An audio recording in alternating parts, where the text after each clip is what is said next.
సోదరులందరికీ నమస్కారం. మీరు చూస్తున్నారు చందు అగ్రి క్లినిక్. ఈరోజు మనం పొగాకు పంటలో ఉన్నాం. ఈ పొగాకు పంటలో దోమ నల్లి అధికంగా ఉండడం వల్ల ఈ విధంగా ఆకు అనేది ముచ్చుకపోతూ ఉంటుంది. చిగురాకు కూడా ఈ విధంగా బుడ్డలు కట్టిపోతుంది. చూడవచ్చు మనం కూడా. ఇది ఎలా ఉంటుందంటే కూడా ఇది కూడా చూపిస్తాను నేను మీకు. చూడవచ్చు మీరు ఆకు మీద ఏ విధంగా ఉందనేది కూడా. చిన్న బ్యాక్టీరియా మాదిరిగా నల్లి తెల్లదోమ అనేది ఎక్కువగా ఉన్నది. చూడవచ్చు ప్రతి చెట్టుకు అనేది ఉంది.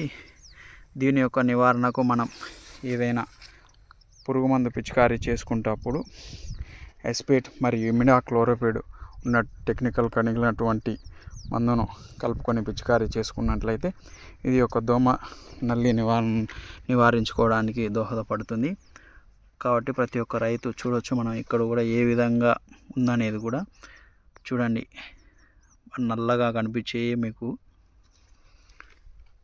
కాబట్టి ప్రతి ఒక్క రైతు చెప్పినటువంటి వాడి మీ యొక్క పంట ఆరోగ్య పరిస్థితిని కాపాడుకుంటారని తెలియజేస్తున్నాను. ఏదైనా సందేహాలు ఉన్నట్లయితే స్క్రీన్ మీద ఉన్నటువంటి నెంబర్కు కాల్ చేసి వివరాలు తెలుసుకోగలరు.